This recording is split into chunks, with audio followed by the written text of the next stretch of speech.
Hello, this is Matt on the Moon Family Sedan channel. Ripple could never register XRP with the SEC. Literally impossible. I've mentioned this before and shared some details. And beyond that, I've also shared my personal opinion that if Ripple ever even attempted to do that, I'd be incredibly offended. How dare they assume that they can do that with a decentralized system, just utilizing distributed ledger technology, the XRP ledger, with XRP as the native cryptocurrency on the XRP ledger. How dare Ripple assume that that's theirs to go and register with any entity? No, they're not going to do that. I'm just saying, and they couldn't successfully do it even if they tried. But I do it to make the broader point that this doesn't make sense. And once you recognize that it's the truth, you can start to see the degree to which cryptocurrencies are absolutely a completely different animal than what would traditionally be considered, securities. And I understand, of course, it's the totality of the circumstances around. So I understand that XRP can be packaged in such a way that it would be, yeah, of course, I get that. But there's an article that was written, actually, it's part of a series. And it was written on this topic. And I got to tell you guys, it is the best article or series that I have ever seen written on this topic. And it paints the degree to which Gary Gensler and the SEC are just being completely disingenuous when they say, oh, you can just come in and register. And it is worse and it is more offensive than what you may have recognized. Again, I don't think most people understand the ins and outs of registration with the SEC, and I'm not pretending to, but that's why this is what I came across here was so enlightening and alarming. And I say that having been covering the SEC v. Ripple case for over 2 damn years at this point. And I think it's probably going to strike you the same way. But before going further, I do want to be clear, I do not have a legal or financial background of any kind. I am not offering legal or financial advice. And you definitely should not buy or sell anything because of anything I say or write. I'm just an enthusiast who enjoys making YouTube videos about crypto-related topics, but just as a hobby and just for fun. So I came across what I'm about to share with you thanks to attorney John Deaton. He retweeted this from somebody named Katie Biber, who I previously was not familiar with, but she is the chief legal officer for an investment firm called Paradigm. And she tweeted out a link to what I'm about to share with you.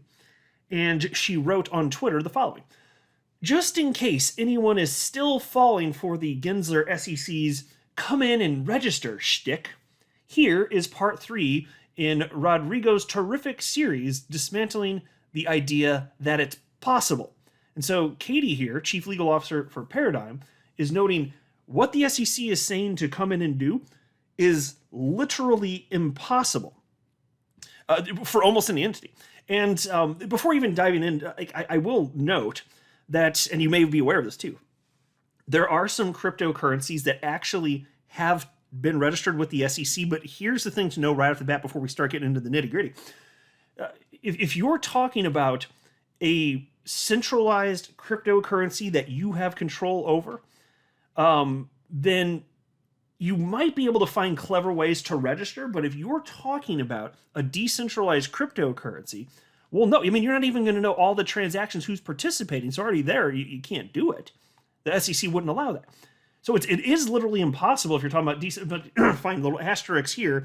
If you create something, because think about this, and it should be obvious to understand why. If you're a company, you could create a centralized cryptocurrency, and the only purpose of it would be to represent a stock of the company. You could do that, in which case, yeah, it might be a bit easier to register.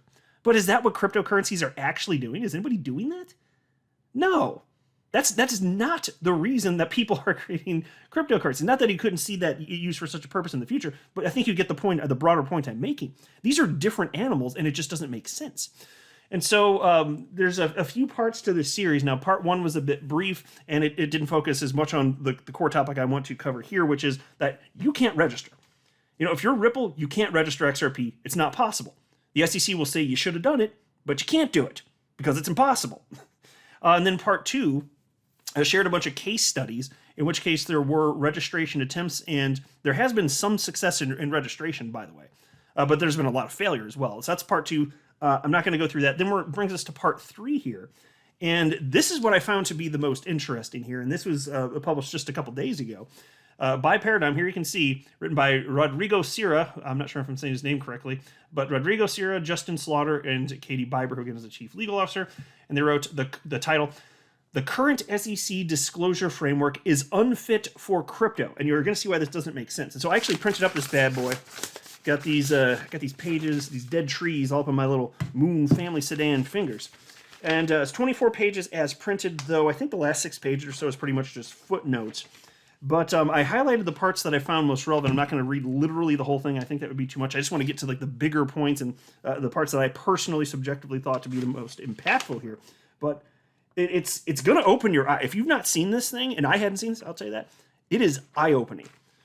So what the SEC, and it's going to see, it's that much more enraging too, because the SEC is saying, yeah, you should just come in, but you can't. You cannot do it, and it doesn't make sense even if you could in theory. So here we go, introduction. And I'll try to remember to scroll down for those of you that are looking at your screens. I'll do my best to remember to do that because I got the printed version here. But anyway, in part 3 of our series on SEC registration, we explain why Chair Gensler's attempt to brute force crypto assets that may not even constitute securities into an ill-fitting disclosure framework is bad policy. It fails to provide crypto asset users and investors with the information they need, while also denying crypto entrepreneurs a viable path to compliance. As we note in Section 2 below, the current SEC disclosure framework was established in the 1930s and designed to regulate the securities issued by centralized companies for fundraising. And folks, let's pause and note, that is a crucial point. That is a key point. That's why I said that even at the outset of this. This whole thing is not designed for the animal that is cryptocurrency, not in decentralized form anyway. Piece continues. However, as discussed in Section 3, crypto asset markets differ from securities markets in fundamental ways. Unsurprisingly, without major changes to the SEC's current disclosure regime, the SEC is unable to effectively regulate crypto asset markets. Well, that sure as hell is true. And by the way, I'll also note, they a little bit later into this, they get into, because when you're talking about disclosures, like what should investors need to know? Well, even if you look at what would cause a cryptocurrency to increase in price, it's substantially different than what happens with a traditional security that is frequently would offer some sort of rights as it pertains to the actual company that issues it. Anyway, piece continues. This is not to say that developers of crypto projects should be exempt from having to make any disclosures when they fundraise through the sales of crypto assets. Rather, our point is to highlight why regulators need to be more thoughtful about developing a viable framework that gives token holders the information they need and deserve. A current SEC disclosure regime was developed for securities issued by centralized companies. Securities, such as stocks and bonds, represent a legal claim against or interest in the assets and profits of a specific legal entity. Those legal entities are controlled by company management and a group of insiders who have access to non-public information that can affect the value of the company's securities and can be exploited to the detriment of the public and the market. As discussed in Part 2, federal securities laws address information asymmetries by requiring issuers of securities to register and publicly disclose material information to enable investors to make informed investment decisions. Let me jump down a little bit further. Now, critically, the SEC disclosure framework is entirely dependent on the existence of a centralized legal entity that issues these securities, i.e., the framework presumes that there is an entity, the issuer, which creates a legal relationship with investors by distributing an instrument that represents that legal relationship. For example, stocks or bonds. It is this legal entity, the issuer, that of necessity is the driver of the value to investors in securities. Now, folks, this goes back to something that is brought up well before Ripple was ever sued. It's some have called it, I think, the Bahamas test. If the creators of a cryptocurrency, if they just pack up and go to the Bahamas, can the cryptocurrency, will it continue to exist? And so if Ripple ceased to exist, would XRP continue to exist? And unquestionably, the answer is yes. XRP will continue to exist no matter what happens to Ripple. Oh, unquestionably. And there are tons of developers building on top of the XRP ledger, as proven very clearly by all of the amicus briefs that were filed in support. Some of those were businesses, and some of those are just entities that, I shouldn't say just, but some of them were just again, some are entities that have interest in just the entire crypto space, and perhaps XRP specifically. So, if Ripple ceases to exist and XRP can still thrive, how could there possibly be a common enterprise, which is one of the prongs of the Howey test? Well, obviously, already, anybody with half, you can already see this doesn't make any damn sense. Piece continues. Accordingly, when a company registers an offering of securities on the SEC's Form S-1, it is required to provide a number of disclosures about the company's history, operations, financial statements, leadership, risks it may face, and other information about its business. While these disclosures are clearly relevant for investors trading securities issued by centralized legal entities, they fail to adequately inform crypto asset users and investors because, as shown in the next section, the disclosures do not reflect crypto assets' unique qualities. Now that's certainly an interesting topic, but I will tell you, like for me personally, I know I'm not the only human that treats crypto like this. When it comes to me, because I'm most interested in cryptos that solve problems that offer actual utility, I'm interested in the entirety of the ecosystem. So I think what Ripple's doing in positioning XRP as a bridge currency, fantastic. Most well-known use case for XRP today anyway. Maybe it won't always be, but it won't always be the most well-known. But it is today, and that's fine. There's nothing wrong with that. But the fact that there are all sorts of other entities building on top of the XRP ledger, and it's blazing fast, it's fantastic for payments just in a general sense. It's utilized to help facilitate Bitcoin transactions, which is the most adopted, supported, however you want to word it, a cryptocurrency in existence. And XRP ledger is making that possible, which requires the use of XRP2. These are all major factors in me being interested specifically in XRP as cited here, but any crypto that I think might be around for a long time.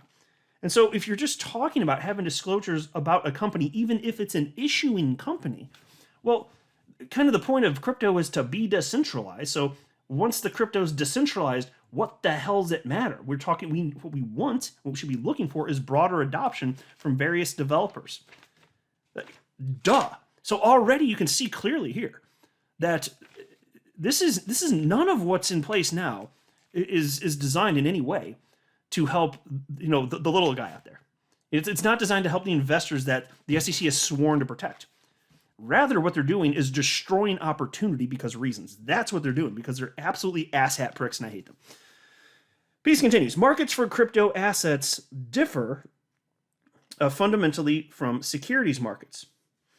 Crypto asset markets differ in meaningful ways from securities markets. As a result, crypto requires a different regulatory framework with disclosures tailored to the unique nature of crypto assets and market regulation that reflects the stack on which crypto assets trade. As explained below, an adequate disclosure framework for crypto assets that are sold in investment contract transactions must at a minimum A, distinguish between the legal rights against issuers that define securities and the technological abilities and protocols that define many crypto assets.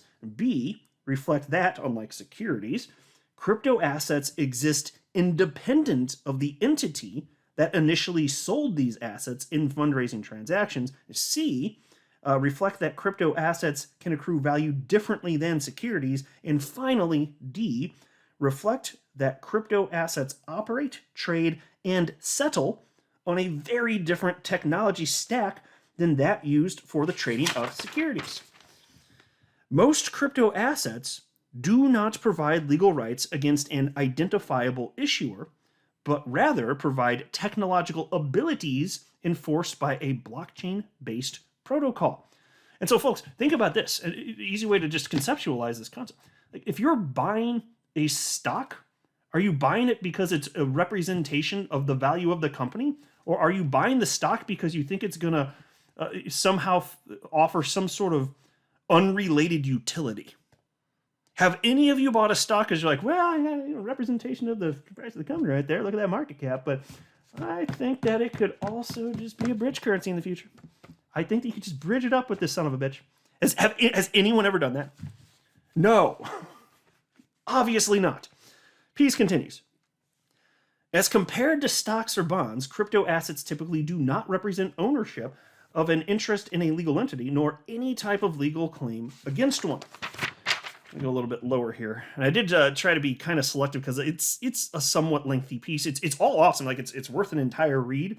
But for the purposes of this video, I just want to make sure I got what I found to be subjectively the most interesting and crucial parts. I think I did a good job in that.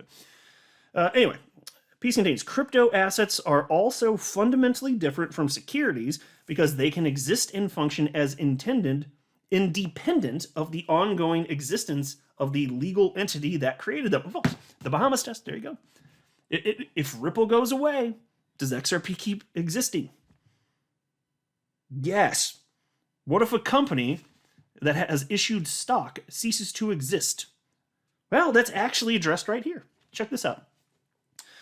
Securities of necessity depend on their issuer, the legal entity that created them, for their continued existence. For example, if a company dissolves, its shares cease to exist in any meaningful way, becoming at best a useless paper memento of strictly historical interest. Spot on. And so that's why, like, look, and I brought up even before, it's probably in 2019, before Ripple was ever sued, I acknowledged, I was like, look, and I didn't know if this was going to piss people off, but I was just like, well, I'm going to say what I think. So the truth is, if you can, evade securities laws just by, issuing a cryptocurrency and then forming a company, that sounds like a loophole that I don't think the SEC is necessarily going to allow. Now, I know that's not exactly the case with Ripple because, for example, here's an obvious one, David Schwartz, one of the creators of XRP, not an owner of Ripple, did not receive free XRP. He explicitly didn't want it. He didn't want to take on that particular legal risk. That's my understanding. And so he did end up purchasing like a metric F-word ton, and he's publicly shared that. He purchased just a ton of XRP, but with his own money, Anyway, piece continues. Crypto assets accrue value differently than securities. Oh, yes. Check this out. And I love seeing this addressed because we all know this is the case. And fair enough to point out, as I have many times, that, I think in a more mature asset class, which, we'll get there in time, cryptocurrencies will be, valued differently than they are today, which is to say that they'll be judged on their own merits. They'll be like the differences between coins will be sufficiently parsed out, and the money's going to flow where there's actual utility. It's just not as clear in 2023. So yeah, in terms of the valuation model, that's going to shift, but it's not going to change what's being cited here, I don't think anyway, because it's about utility. So check this out. Crypto assets accrue value differently than securities. Another key difference between crypto assets and securities is how each of them accrues value.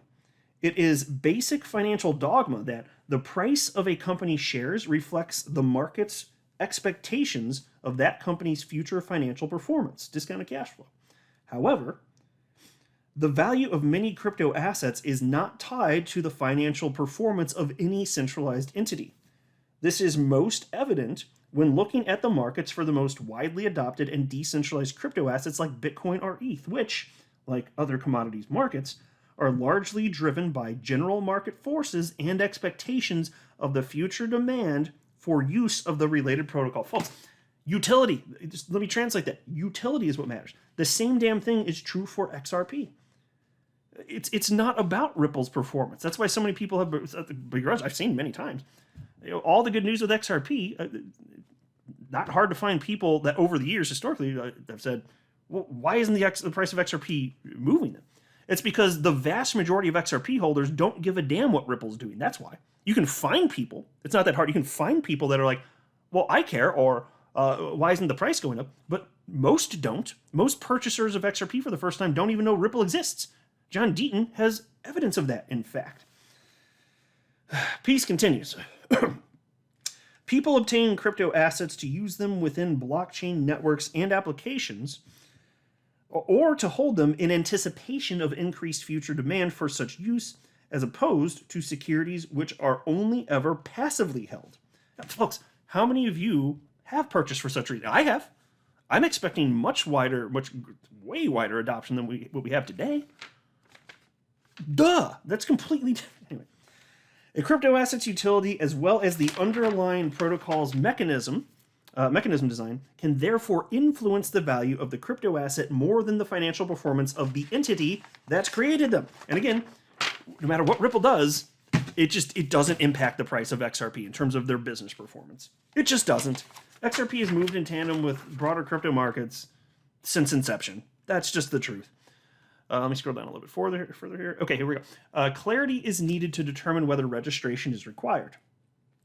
Despite Chair Gensler's repeated claims that there is regulatory clarity for crypto projects, due to the SEC's failure to provide actionable guidance on A, when transactions involving crypto assets are securities transactions, and B, if they are securities transactions, what type they are, it is impossible for projects to conclusively determine the fundamental question of when registration would be required and how such registration should be effected. But folks, Kim Jong-Gensler says, oh, it's very clear, just come in and talk to us. Which, of course, come in and talk to us. As if registration were possible, so that's laughable. Not for a decentralized system, that's for sure. But on top of that, they just use it as lead generation, as Ripple CEO Brett Garlinghouse has pointed out. Oh, you want to come in and talk to? Yeah, that's right. You just sit right down over there. Tell us everything about your operation so that we can sue you into oblivion. It's so devious. These are just awful, awful humans. They're some of the worst humans out there. Grinds my gears, son. Grinds my gears, up in this bitch. All right, let me scroll down a little bit more. Where are we at? However, since... Oop, starting to lose my bearings. 1 second. Despite, this is what happens when you have gaps in what you want to cover. Oh, so I got to go past that. All right. So, however, almost there. Yeah, here we go. All right, jumping in right here. Since the disclosure requirements of Form S1 and Regulation SK are tailored for offerings of securities by centralized corporate entities seeking to raise capital to run a business enterprise and, as we explained in Section 3, crypto assets differ fundamentally from this. The current disclosure requirements do not capture material information for crypto assets. In fact, the typical information required by securities laws could be misleading to crypto asset investors who may believe that information is material simply because the SEC mandated its disclosure, when it is not. Moreover, some of the material information that crypto asset users and investors would want to know is publicly available to technologically sophisticated participants. So folks, just imagine this. Imagine that it actually were possible for Ripple to register XRP. Let's say that actually happened, just hypothetically.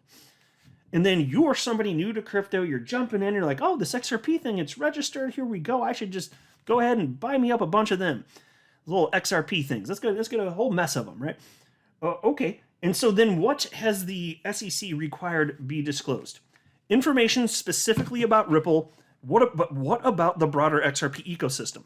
What about the way that people actually treat cryptocurrencies when they purchase them in anticipation of broader adoption just in a general sense for utility outside of what, in this case, Ripple would be offering? What about that? The SEC doesn't care about that. They don't care about the investor. It wouldn't even help the investor. It would, if anything, confuse the investor, especially if new to crypto. It would be harmful. These disclosures would mislead.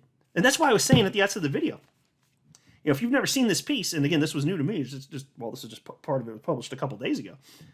It's just infuriating to understand that they're saying everything's crystal clear, but then even if you could do what they're saying you should do, if you could, it would harm investors because it would mislead them. Steam's my vegetables, all up in this bitch, son. Scroll a little bit lower. Current disclosure requirements are focused on information that is not material for owners of crypto assets. How is this real life? Form S1 and SEC Regulation SK require the issuer to provide a detailed description of the issuer's business and revenue-generating activities, products and or services, along with audited financial statements. In addition, besides having to provide a full suite of audited and, if applicable, unaudited interim financial statements, registrants must include a highly detailed discussion of those financial statements known as management's discussion and analysis of financial condition and results of operations, or MD&A.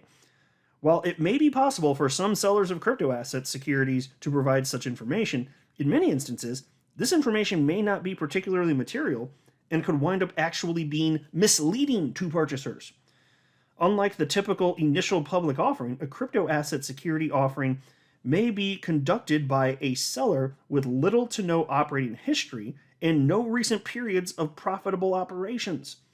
Most importantly, assuming that the seller or an affiliate has completed the development of the crypto asset and associated blockchain network or application, the selling entity may not have any future business or revenue generating plans that would be relevant to an initial or subsequent purchaser. So, folks, you're supposed to talk about the future, or revenue generation in the future, all this.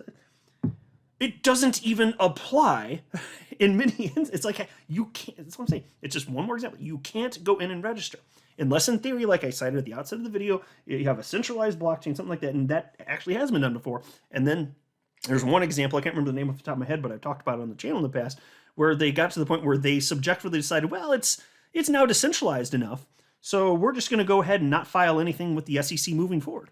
Well, the SEC hasn't provided any feedback on that, so that entity might get sued. I don't know. They don't know. The SEC may not have even decided. Bunch of asshat pricks. Flying by the seat of their pants.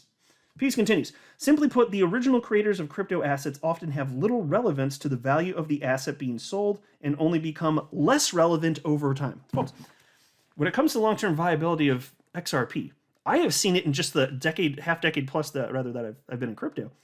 Ripple has become less relevant to XRP. Now, mind you, of course, they're building out on-demand liquidity, greater adoption, but there are a whole bunch of other players jumping in, which makes Ripple less relevant to the XRP ecosystem than they'd otherwise be. And that's how it should be, though. Like, yes, that's what you want with a cryptocurrency that's being broadly adopted. That's a good thing. That's exactly what the hell you want. Go a little bit further here. Yes. Let me jump. I gotta jump way down here. Yes, tokenomics. Let's go a little bit further. Here we go. The tokenomics of crypto assets is highly material to investors, but not currently covered by the disclosure requirements. For example, information including the initial allocation of the tokens, total supply of tokens, and future issuance schedule can have material impact on a crypto asset's value. Well, that sure as hell is true.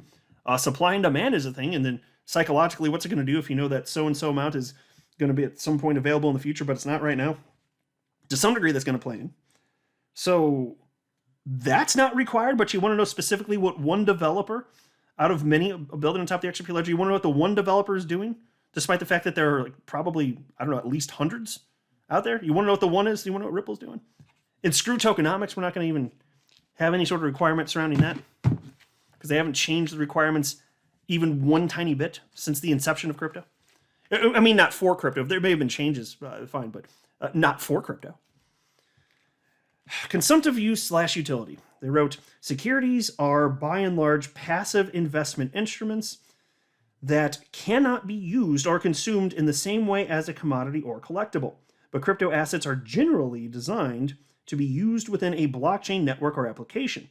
Accordingly, purchasers of crypto assets are likely to desire information related to how the crypto assets can be used or the crypto asset's utility. Exactly, which is why I was saying, probably about halfway through the video, how many times have you purchased a security? You purchase a stock, and you're like, I'm going to use this for other purposes. Has any human done that ever? Going to try and turn that bitch into a bridge currency. This is my Apple stock. It's now a bridge currency. So stupid. It's not even close to the same damn thing. So anyway, I found this to be rather insightful. Like I said, it is the best write-up I've ever seen of this specific issue, so I wanted to share it with you, especially as we're approaching the end of this SEC v. Ripple case. We'll see what the hell happens there, but man, it's just, this is clearly a government agency that they have to know this. They know what they're doing is actually harming investors, but they're just doing it. Like, there's no way they're not aware of this. I do not believe that. So you can question the motive. It's a whole nother video on that one. All right, I'll just go ahead and wrap up here. Let me know what you think, though, in the comment section below. I'm not a financial advisor. You should not buy or sell anything because of anything I say or write. That would be a very, very, very bad idea. Until next time, to the Moon Family Sedan.